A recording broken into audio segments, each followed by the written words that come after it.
Мындай кооптуу абал Барпа айыл өкмөтүнүн беш мойнок айылынын жашоочулары үчүн күндө жаралат. Анткени мында жолдо жөө жүргүнчүлөр өтүүчү өтмөк жок.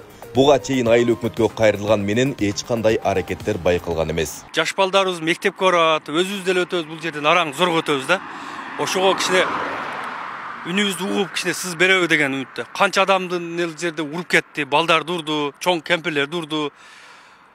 Ошого эми көп жылдан бери айтабыз, келип сыз берип койгулачы, окулуп койгулачы деп айтабыз.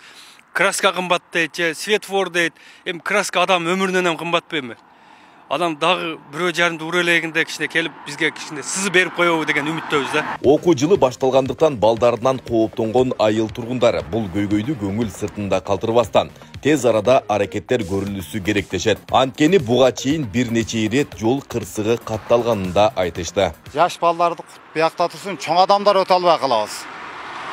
Ошо айылыбызга ушул адам өтөп турган жол кылып берсеңер деген өтүнүч менен кайрылып атабыз.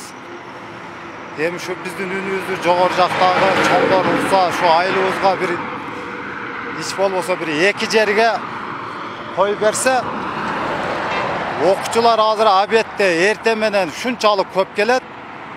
Машинаны көрүп атасыңар мына. Өтө албай калышкан. Ушу балдардын коопсуздугун сактайлы деп атабыз. Өзүбүз деле зорго өтөбүз жолдон. Гай турса, ол этекет 1 километр ылдыйга турса, өтөт, басат. Мына камында 100дө өтүп атат мына жерде. Мына 2-3 адамды урду убагында, карыны деле, жашын деле, малды, койду деле уруп атат. Анан кимге кайрылабыз, сиздерден суранабыз. Ушул жогору жакка ушул биздин үнүбүздү жеткирип берсеңер. Кайра суранды көп жылдан бери. Мындан эмес, айтылган эмес, бирок ал айтпаса деле кылыш керек. Ал эми буга чейин бул айыл тургундарынан айыл өкмөткө эч кандай кайрылуу болбогондугун айыл өкмөт башчы билдирди. Бул көйгөй боюнча эми кабардар болуп жаткандыгын айтып, тез арада маселе чечилерин убадалады. Коптуу жер, бул жерде ошон үчүн Атай облгайден Атай участкасына гайлер бөлүнүп постоянно турушат.